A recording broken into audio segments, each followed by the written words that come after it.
Single mom and doing it all by yourself is brutal.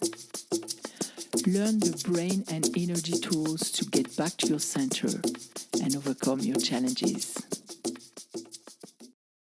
Welcome, this is Single and Doing It All. I'm your host, Muriel Falous. And today we are going to talk about your acting out teenagers who hold your mind hostage. Before we do that, I have an announcement, and I don't know if it's really an announcement because I talked about it several times already, but reminding you of something. And I'll tell you also a little bit about what has been going on for me and us, our family, in the past few weeks, because it was challenging. We are now in Mercury retrograde, and believe me, I felt this one coming even before it started. So to start with my announcement, which is not an announcement, my membership site is still at pre-launch price and it's up. You can go and sign up. Some people already did. There is already some material for you in the library of tools. There are tapping sessions. One of them is about confusion. I have 2 tapping sessions for mompreneurs, for moms who have businesses, who are self-employed, and other things. I'm currently creating something that will apply as a continuation of the bonus episode that I will release soon for Thanksgiving, because I have very interesting ideas about what you can be thankful for when you have teenagers. But that's still a surprise. I won't spoil it yet. So, how are you doing in this Mercury retrograde? Did it affect your life?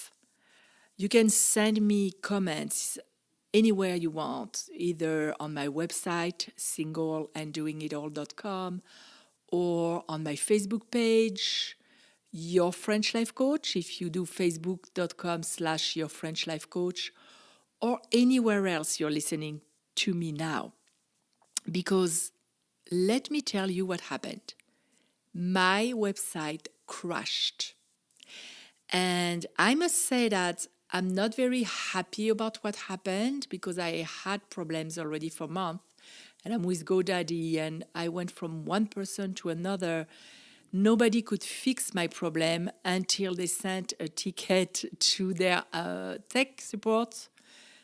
And they changed my website. They removed the template I had. It was horrible. So I made the decision to go from, and I don't know if you're really technical, but I had to become technical in order to build my website, because I will, as soon as I can, as soon as I find an IT person to help me, I will. But I had to build everything alone.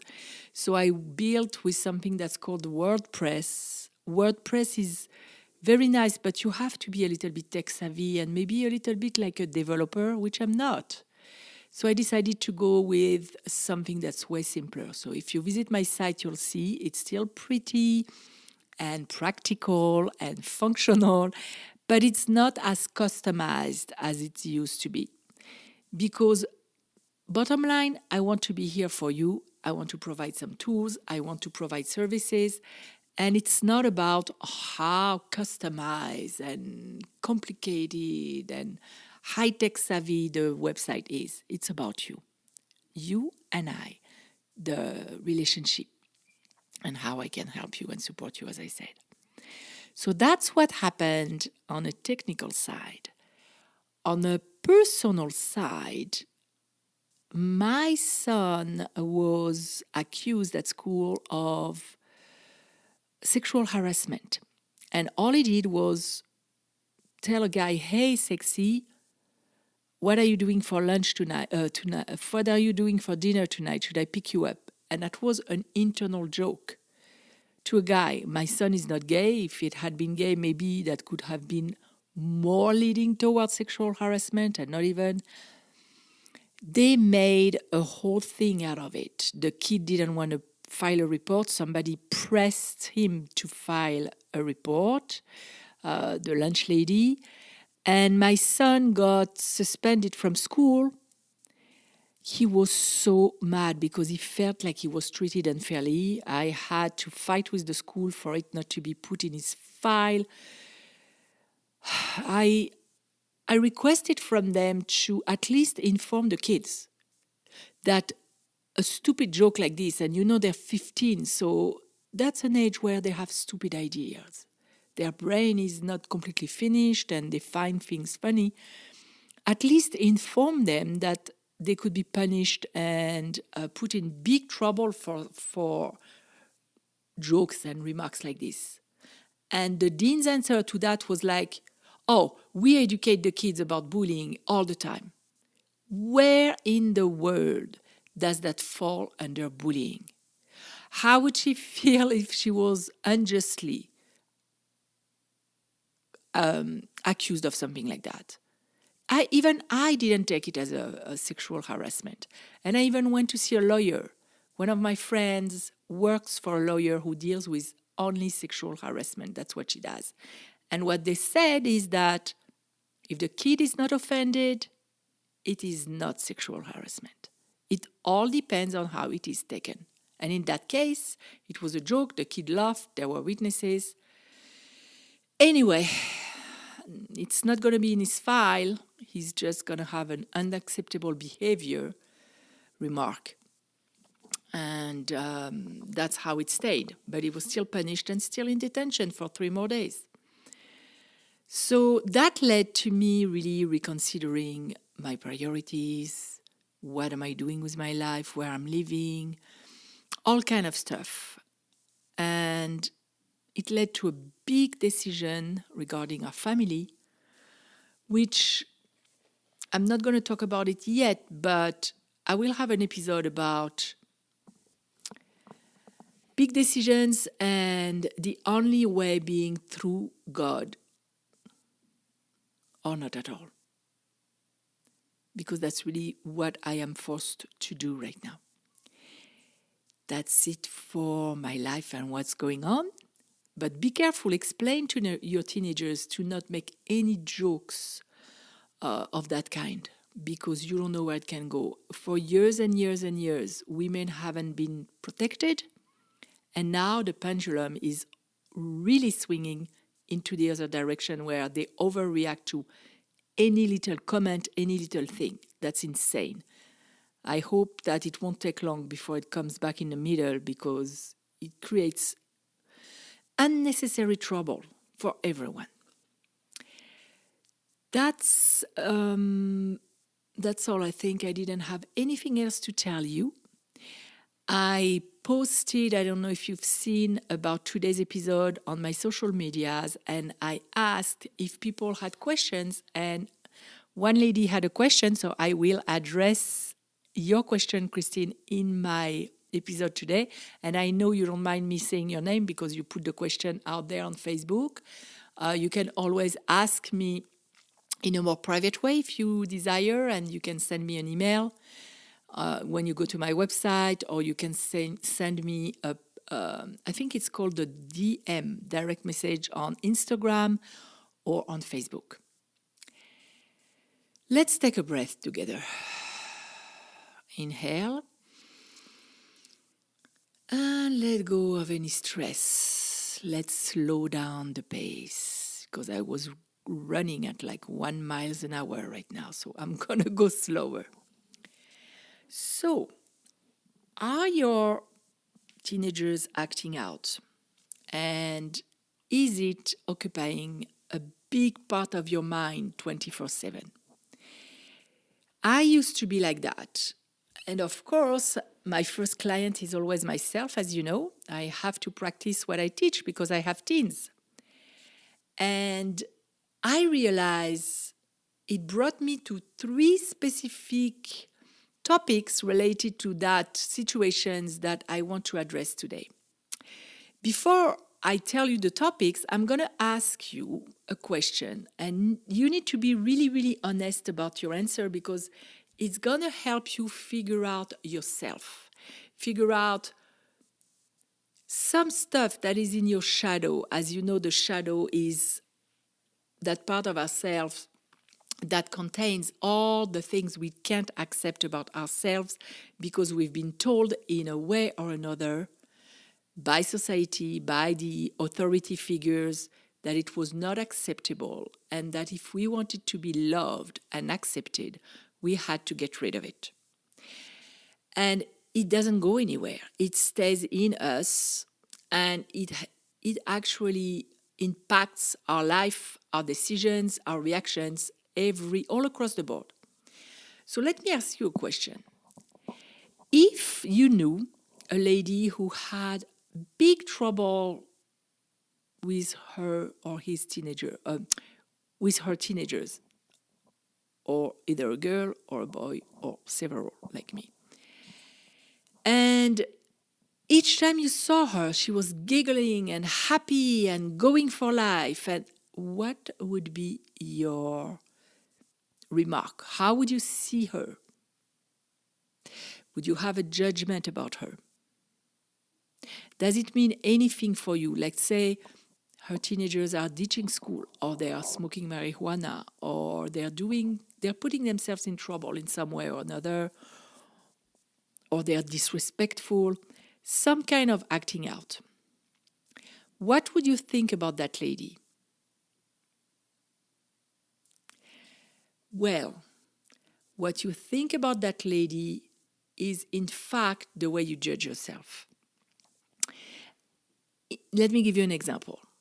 Let's say that you saw that and you were like, that lady is irresponsible. How can she have fun when her kids are in so much trouble?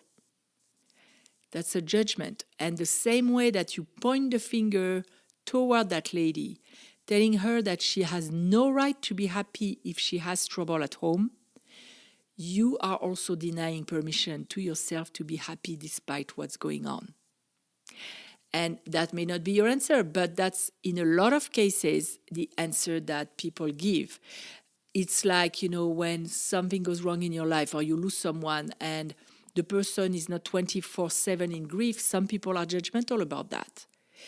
Because we have been taught to have some kind of loyalty to pain.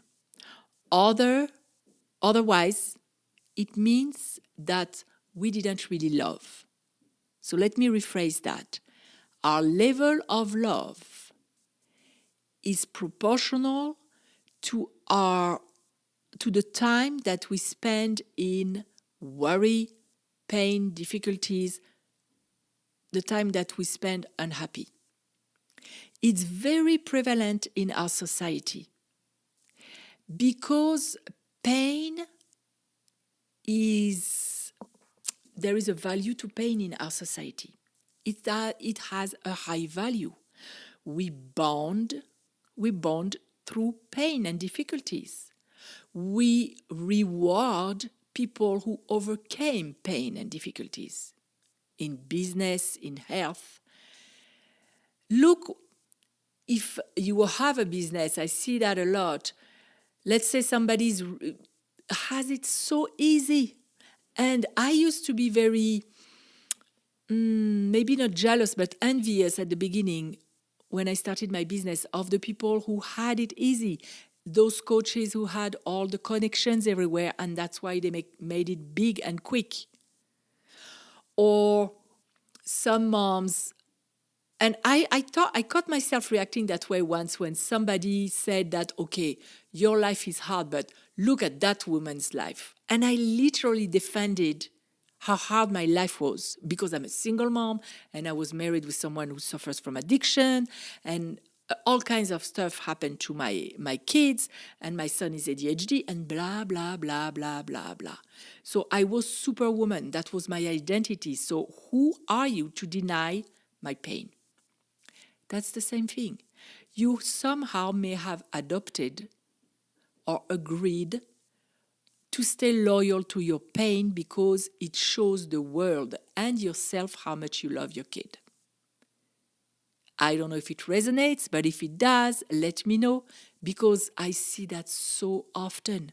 You don't give yourself permission to be happy if something goes wrong. And I'm talking about stuff really. Some people make mountains out of molehills, but some people really have serious stuff going in their life. And I know for a fact that when your kids are acting out, because I experienced it, when your kids, let's say, don't even like school, where your kids are bullied, when your kids are ditching because they can't stand it, it is huge. You right away go to the dramatic scenarios, and it can use, in computers you have RAMs for memory. It can use practically all your RAMs in your brain, and you don't function properly. And you don't give yourself the right to be happy. You don't even go to do stuff that would make you happy, because reason number two, so reason number one is that it keeps your mind hostage, is the loyalty to pain. Reason number two is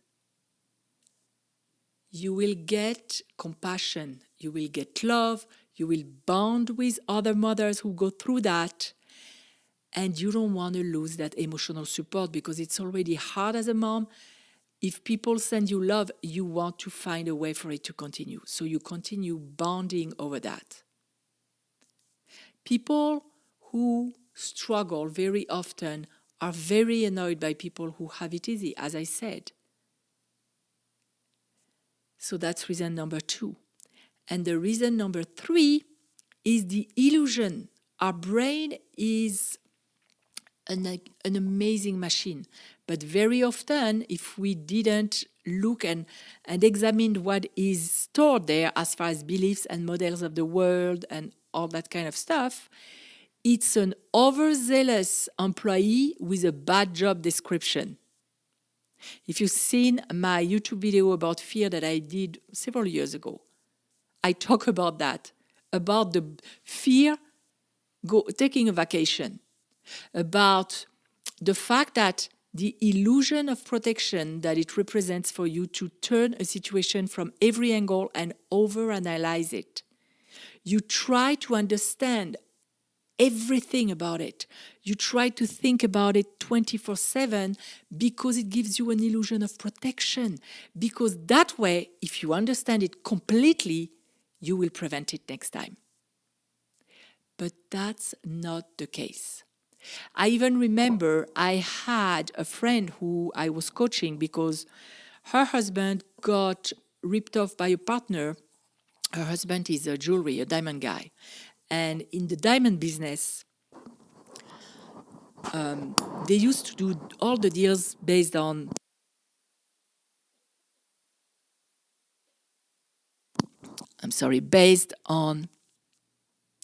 a handshake. There was no contract. I think it's going a little bit, it's changing now. But what happened is that he made a deal with a guy about a very expensive diamond, and he had also a third guy in the deal. And the first guy that he made a deal with, by the way, his wife told him that she had the hinge. She had the hinge that, don't do business with that guy. I don't feel that guy is not a good guy. He didn't listen, started doing business with him, and the guy took the diamond and ran away. So my friend's husband lost $200,000 in the deal and ended up in court because the third guy was very unhappy about what happened and for having been involved in that deal by my friend's husband, who trusted the guy. So they lost $200,000 with the diamond, and they lost in court. And because it was made in such a way, I don't remember the details, but justice is not always justice. And I saw them being devastated, of course, because when you add all the lawyers' fees and all that, I think it came close to $250,000 gone. So she was, for many months, she couldn't sleep. She was trying to analyze and reanalyze and tackle that thing to the bone because she had the feeling that it would protect her. She could not unhook from that crazy toxic loop. Until one day, I coached her and we sat down and we saw that first by rehearsing that in her head, every time she was doing that, she was feeling bad emotions and the guy was winning again. Not only did he win once and rip you off, but he was winning every single time. And the second thing was it won't protect you for next time because life is different. It won't protect you to go and analyze the situation from all angles, even with your teenagers. I'm not saying don't do anything about it. I'm not saying sit down and see practically how you can resolve the situation, how you can help your teen. But what I'm saying is don't carry that with you 24/7. Don't think about it when you are at work or working on your business. Don't think about it when you are... Don't be consumed by it because it will do the opposite. Not only will you not be protected from it happening again, but you will be vibrating at the level of the problem. And guess what? You don't find solutions at that level. You need to rise above both mentally, emotionally, in order to vibrate at another level. You know how I always talk about the energy elevator? Vibrate at the level of the solution. Vibrate at the level of joy. You take care of that problem when it's in front of you. You do whatever you can, but give yourself permission to be happy for the rest of the time because anyway, if you are stressed, your amygdala, your stress center in your brain is activated and you are not as resourceful as you would be normally when you're relaxed. Your blood flow is going to your arms to fight instead of in your frontal cortex, the brain where you come up with solutions, your creative brain. So you're not helping anybody. And you're wasting your precious minutes. Life is short. We don't know when it can stop. Don't do that to yourself. I hope I was able to convince you. I really hope I was able to make you reflect on that. And I want to know, let me know, what is one thing that you decide that you would do now instead of worrying about the situation and going into that toxic loop? In my membership, by the way, I have a tool that is helping you. I even give it for free. If you go on my website, I have something called Back to Peace Kit for Moms when you join my newsletter. And one of the 3-part kit, one of a tool, it's called Emotion Intervention. It's a mental visualization to help you unhook yourself, disconnect from the toxic loop. So go and grab that if you didn't do that yet, because it's extremely useful. I get always great feedback about it. And give yourself permission to be happy because life is short. You will be able to help your kid way better if you are happy and you model for them what life is about. So do you want them to do what you're doing in their life? Do you want them to be consumed by problems and having their mind kept hostage by the problem instead of taking care of it, but enjoying life? Your teenager is not only that walking trouble, it's also a beautiful being. So we address the trouble, and on the rest of the time, you enjoy them. You send them love. You spend joyful moments with them. You go out with your girlfriends. You go out doing whatever you love. And everything is temporary. You'll find a solution. You know how sometimes it comes in the shower when you fully relax? Same principle. You'll be relaxed, something is going to come. One prayer that I always do when I don't have a solution and a problem is serious is God, please help me, send me the solution and make it obvious. And one affirmation that helps me with that and with so many other things, even in my business, I just went back to that affirmation this week, and that same day, a solution came for me. And the next day, I got introduced to somebody to promote my business, to be interviewed. So many good things. And that affirmation is, everything is falling into place in my life now. You will be amazed by the results. Do not try to figure it out, how it's going to come into place. Let yourself be surprised by the universe. I promise you, it creates marvels. Now, the question that Christine asked, and oops, I'm sorry, I wasn't fully ready. I should have had it. I don't know how you say it. I should have had it. I'm not sure it's correct grammar, but if you listen to me, you're used to Franglish, so it's not even a problem.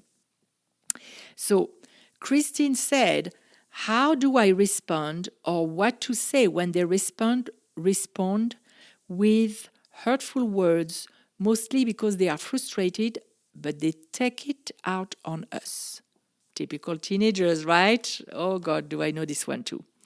So I have two things that I use for myself and my clients. The first one, when you are in the midst of it happening, is to take a time out. And I'm so glad to say that when you're irritated like that, you remove yourself from the situation. You say, excuse me, I can deal with that now. We'll talk about it later. Go to your room, calm yourself down. And I never realized how powerful it was until what happened with my son at school. And he was so mad. I promise you, I saw him with flames in his eyes when he was sitting in the dean's office. And she was on top of it all. She had the chutzpah to ask him, why are you mad? He was so mad. I saw him. If it had been him, let's say, even last year, he would have exploded or he would have rushed out of the office. He stayed composed. And as we were talking about the situation where he was very mad, the day before at home, when he was explaining to me what happened, I don't remember how we got there, but he got so mad again. And he said, I'll be back. And he went to his room. He said, because I'm going to say something hurtful to you. And he went to his room. And I was so proud of him. Because for a 15-year-old to do that, especially for an ADHD who has impulse control issues sometimes, it's huge. And why do they do that? Because they see you do that. So when you do that, you are able to go to a neutral place before you interact with them again. And if you're in the membership, there is a tapping after an argument in the membership. So go tap on that. When you're mad, it's going to calm you down. And the other thing I do personally on a regular basis without anything happening is every time, and even sometimes just for the pleasure of doing it, but every time I know I'm going to have a conversation with my teens and I know that there is a potential for argument or a conflictual way of relating, before I interact, I close my eyes in my bedroom or somewhere private for a few minutes, and I remember them as babies. And I get into my heart, and I get to that feeling of love. When they were young and so cute and so adorable, and I let that love beam from my heart and from outside of my body, I fill myself with love. I do that so often because the truth is, when they are acting like that, like you were saying, Christine, she's frustrated and she takes it out on the parent. They don't do that on purpose. Always, always, always remember that cute baby that is inside. It's still there, even when they're like that. And always remember that it's not against you. It's just the hormones taking over. Has nothing to do with you. I did a show in the past where I was talking about respect, and the fact that our definition of respect will make us be able to respond or react instead of responding from a more neutral point of view. Remember, it has nothing to do with you. It doesn't mean they don't respect you. I know that my son sometimes was raising his voice and doing that. And lately, like I said, he goes to his room when he sees that he does that. And then he comes back and he said, I'm sorry, I was heated, or whatever he says. So remember, they're still inside that cute baby. Condition yourself every day. If you're going through a rough patch right now because your teen is just getting into the moody teen attitude, do that daily. Every morning or every evening, bathe into the love that you have for them so that it becomes more dominant in you when you think about them. That way, when you're in front of them, that takes precedence over the irritation that you have because they're so disrespectful or hurtful or however they react. So I hope it helps. Let me know. And until I see you again, go and bathe in love about anything that you love in your life. You can do that with absolutely anything. There is no limit to the amount of love that you can receive, give, bathe into. And frankly, that's what life is about. See you next time, and go check out the membership. I want to see you on the other side because we have coaching sessions in there every month. Bye for now.